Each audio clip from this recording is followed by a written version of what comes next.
Ora, boa tarde e muita paz, que é aquilo que nos interessa.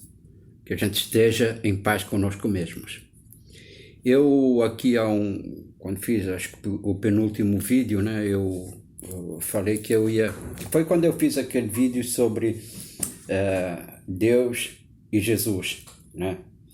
Eu falei que iria falar aqui sobre a história do cristianismo e quero pegar até os dias de hoje todas as transformações que ele teve ao longo do tempo, com o cristianismo primitivo, depois a Idade Média, que é a distorção do próprio cristianismo, temos a Revolução Protestante e depois a gente culmina com o momento do Espírito da verdade, que é aquilo que Jesus nos promete. Provavelmente não vou conseguir fazer isso num vídeo apenas, mas antes de mais nada eu queria pedir que você, depois de escutar o vídeo, você vai lá dar o seu ok ou o seu negativo se você não gostou, tá?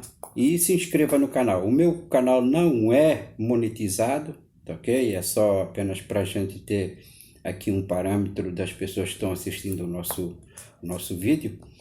E vamos continuar trazendo alguns assuntos, né?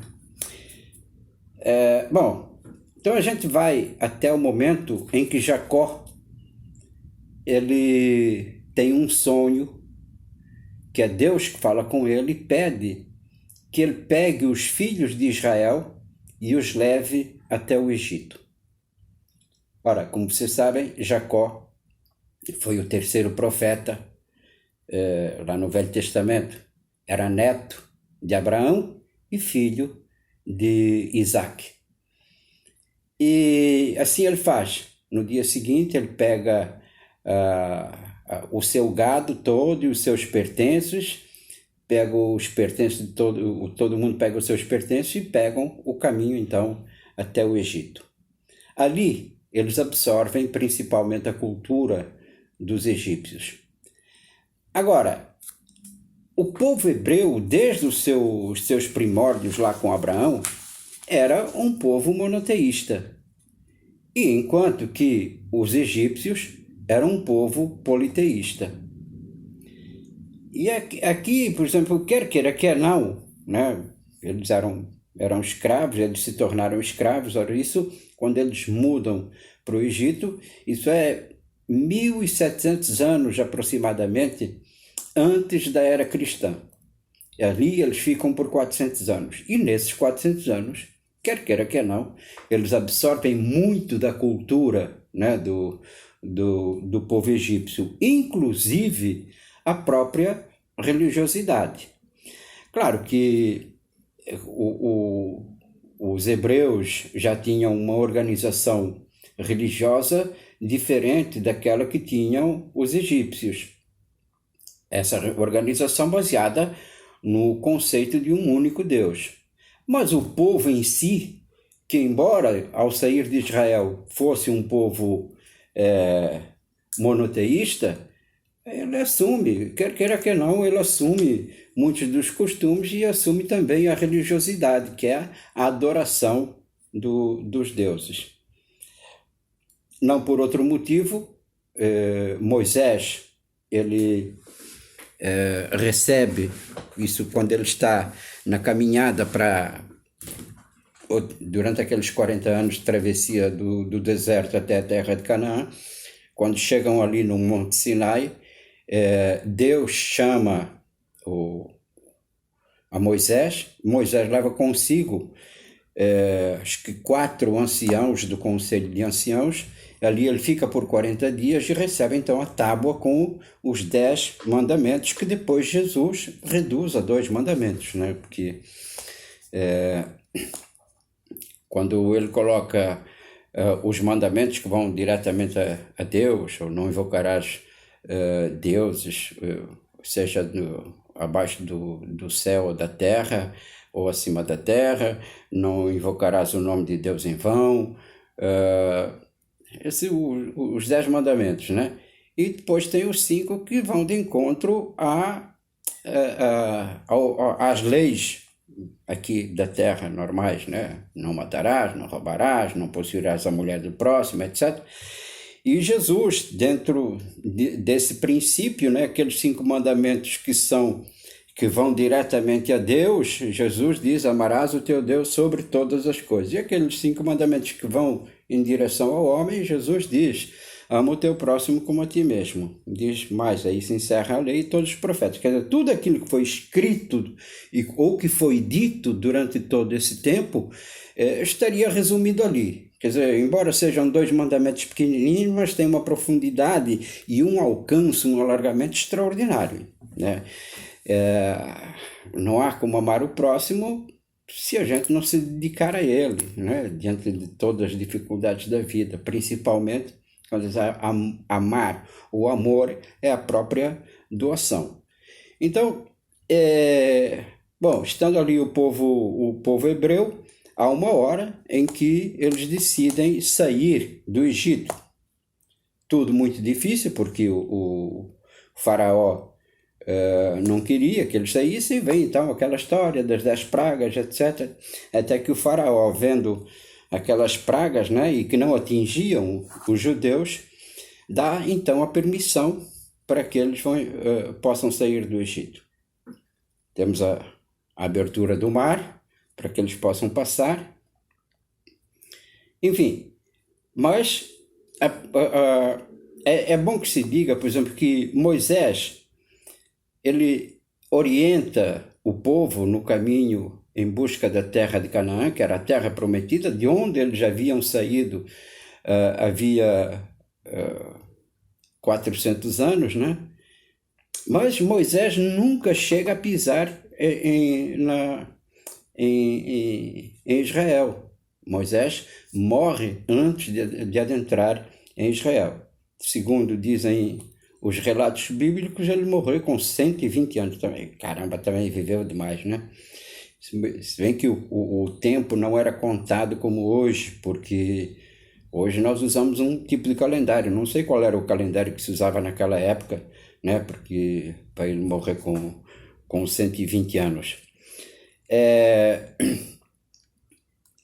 Mas quando Moisés e os anciãos descem do Monte Sinai com a tábua dos 10 mandamentos, eles encontram aquela miséria já lá embaixo, né?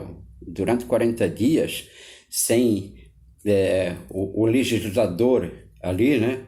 Alguém que fazia as leis, aliás, trazia naquele momento 10 leis, mas vigiava para que elas fossem cumpridas. Então o povo já estava em festa, já bebia, já comia, já adoravam deuses de ouro, etc., quando há aquela repressão tremenda, né? E o povo acaba por amainar um pouco os seus impulsos, né? É exatamente o que eu digo. Eles tinham vivido durante 400 anos, né? Então era geração após geração, quer queira, quer não. Quer dizer, embora os pais que já tinham morrido, tivessem uma orientação filosófica ou religiosa direcionada para um ponto, eles viviam o dia a dia do Egito. Então foi esse dia a dia que eles assumiram para si. Mas como até hoje o judeu, né, ele continua sendo judeu, né? A gente diz tem o judeu brasileiro, o judeu português, o judeu inglês, o judeu alemão, mas quando eles são, antes de serem de terem a sua própria pátria, né, eles são judeus. Primeiro são judeus e depois então honram a bandeira de onde nasceram, né? Ora, a partir desse instante, quer dizer, eu falo de Moisés porque Moisés é muito importante, porque para determinar exatamente o monoteísmo, que aquele povo era monoteísta, e o povo ele estava já pré-determinado por Deus para receber então o Messias. Bom, é tão importante essa questão, porque há durante esses 1.300 anos, né, que separam Moisés do Cristo, é, na verdade, uma preparação longa, né, para a vinda de Jesus. Quer dizer, tudo aquilo tinha que culminar com a vinda do Mestre. E tudo, veja, o que é triste para esse povo é que eles deixam o Egito porque são escravos, depois eles se tornam reféns na Babilônia, e depois, já 63 anos antes de Cristo, Roma ocupa toda a Judéia e vai até o ano 66 depois de Cristo, praticamente, que é quando há a revolta judeia. Naquele momento, fica muito forte o sentimento do próprio judeu, porque, quer dizer, eles não se conformavam, porque nunca conseguiam ser um povo livre. Então, até mesmo a questão do Barrabás e do Barrabás e o próprio Judas, né, eram homens que eram políticos e que não se conformavam com a situação em que viviam. Afinal de contas, estavam na sua própria terra, mas eram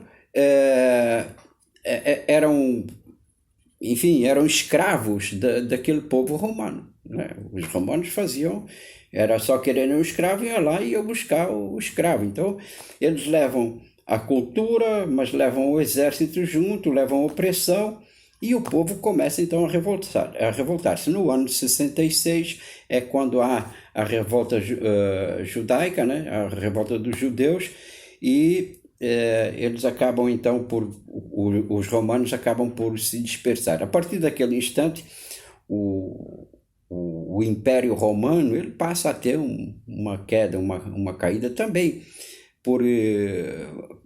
talvez até porque precisa haver a renovação de qualquer jeito, né? E você fica muito acomodado, que era o caso dos romanos, acabaram se acomodando naquela situação em que depois começa a correr frouxo, né? A partir do momento em que lá o general Pompeu conquista a Judéia, né? E que isso 60 e poucos anos antes de Cristo, e que naquele momento ele leva isso muito a ferro e fogo. Acho que no ano 6 depois de Cristo, é quando Roma integra a Judéia como sendo mais uma província romana. Até então não era. Bom, então durante todo esse tempo, o que têm feito os profetas, na realidade eles trazem o conceito monoteísta, trazem ensinamentos, mas sobretudo eles já naquela época começam a divulgar que há de vir o Messias e que o Messias há de trazer uma nova ordem social.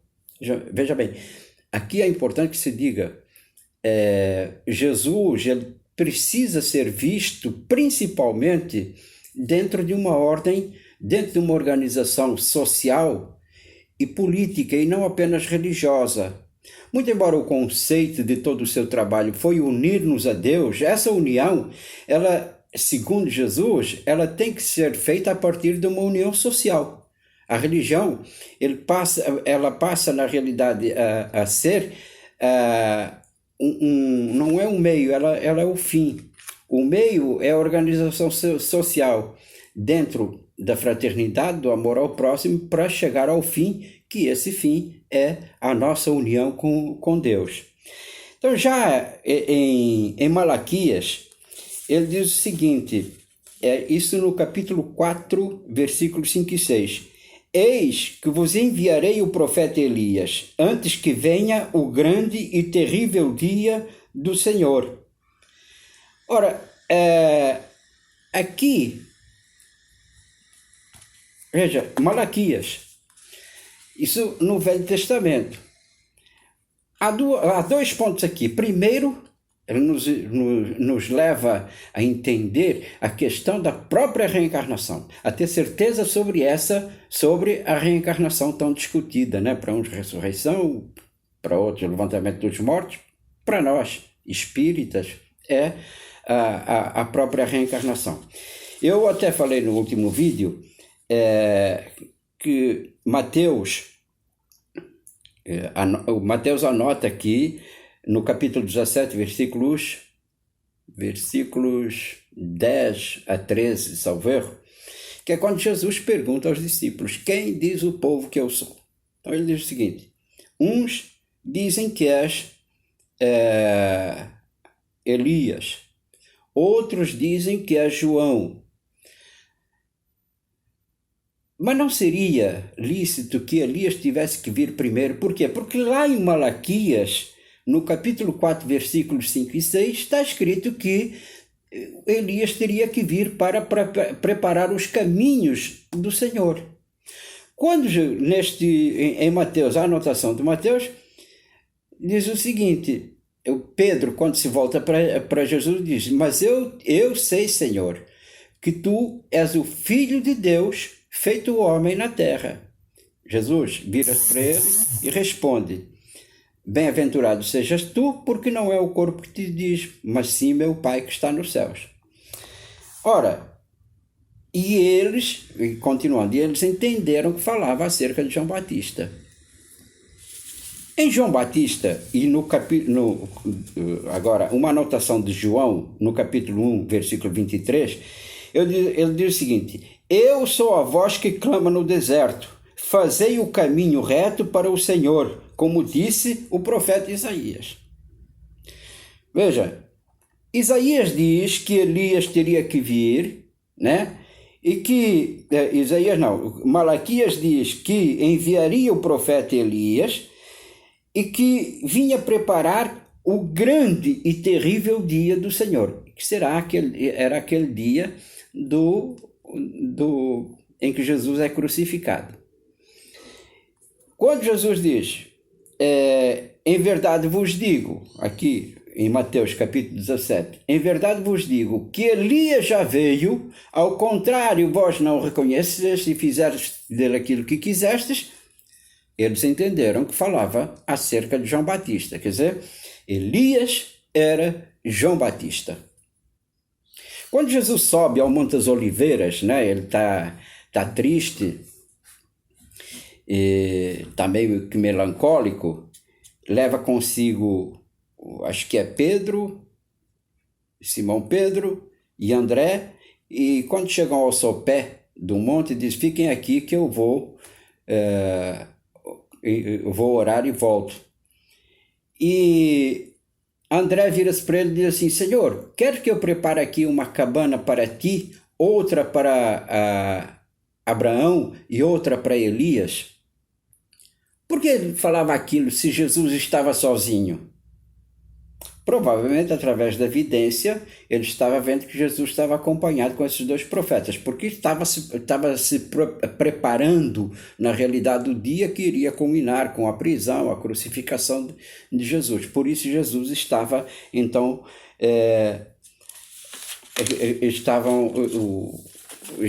Jesus estava melancólico naquele dia. Bom, em Mateus, capítulo 11, nós encontramos o seguinte: eis que todos os profetas profetizaram até João Batista. E se o quereis conhecer, ele mesmo é Elias. Eis que todos os profetas profetizaram, né, até João Batista. E se o quereis conhecer, ele é Elias. Mateus capítulo 11, isto no Novo Testamento. Mateus capítulo 11, versículos 13 e 14. E aqui eu digo o seguinte: Jesus, para nós entendermos que Jesus vinha trazer uma nova ordem social, nas cartas, né, nas cartas de Paulo, ele precisava, depois que as igrejas tinham sido fundadas, ele precisava orientar essas igrejas, né? E ele, como não podia estar em todo lugar há muito tempo, então ele escreve as famosas epístolas, né? Que vai a Epístola aos Coríntios, aos Tessalonicenses e aos Romanos e há uma que vai aos Hebreus. E diz assim, quando o novo chegou, torna antiquado o primeiro, que isto é, o velho. Ora, aquilo que se torna antiquado é velho e está prestes a desaparecer.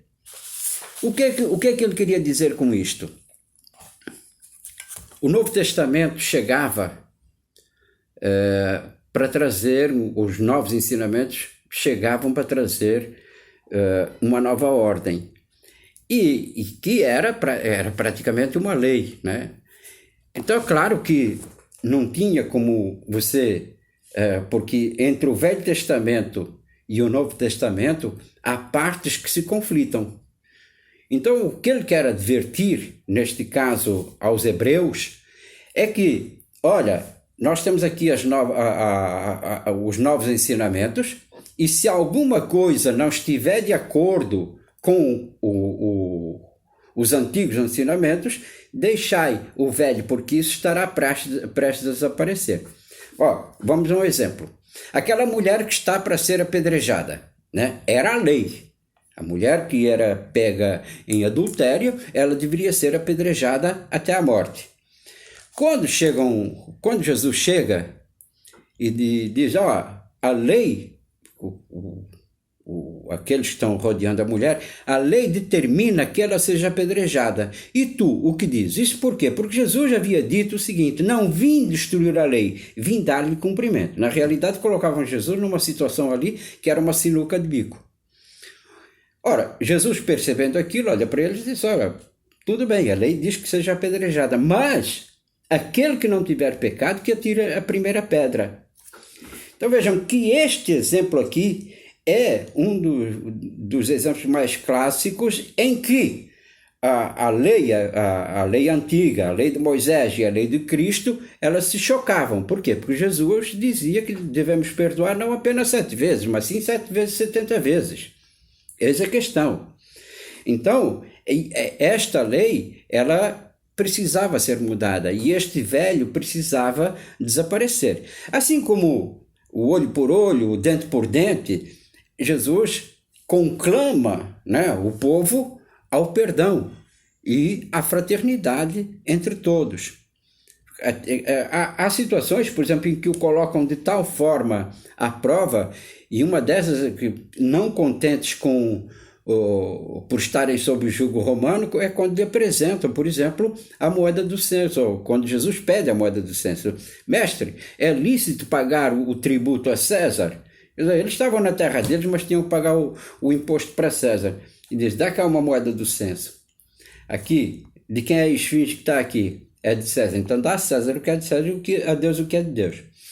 Então, era preciso deixar as coisas bem claras e organizadas, né? Era preciso que a ordem como lei ela se instituísse e que essa ordem promovesse, sobretudo, a paz. Então Jesus vem exatamente nesse contexto, deixa uma doutrina pura e simples. Ela é tão pura e tão simples que se nós deixássemos de lado tudo e deixássemos apenas o mandamento de amar o próximo como a nós, mesmos e a Deus sobre todas as coisas, seria suficiente. Gandhi, que não era cristão, lógico, disse certa vez o seguinte, ele não entendia porque é que os cristãos na Índia eram tão orgulhosos, né, e tão soberbos, que ele disse o seguinte, se todos os livros sobre religião se queimassem num único dia, no mesmo dia, e acabassem sobre todas as religiões, mas se sobrasse apenas o Sermão da Montanha, o homem não precisaria de mais nada para evoluir, não precisaria mais nada para chegar até Deus. Bom, eu vou dar uma parada por aqui, porque, como eu disse, nós vamos falar sobre Cristo, o cristianismo primitivo, nós vamos falar sobre o protestantismo até chegarmos à doutrina espírita, que é o espírito de verdade, ou da verdade, como alguns dizem. Não quero fazer vídeos aqui muito longos, quero fazer vídeos Claro que dentro daquilo que é possível, estou fazendo vídeos aqui na faixa de 25 minutos, né? Não mais. Provavelmente o próximo vídeo eu vou ter que, inclusive, dividir em dois, porque o assunto vai ser extenso. Mas eu vou ficando por aqui. Chegamos neste momento ao ponto determinante em que o cristianismo está colocado, né? Provavelmente vamos falar um pouco mais de Jesus na próxima, mas ele está colocado no mundo. E a partir daqui nós iniciamos então a era depois de Cristo. Muito obrigado a todos aqueles que assistiram a esse vídeo. Não se esqueça de dar o seu gostei ou o seu não gostei e se inscreva no nosso canal, tá ok? Obrigado, até a próxima.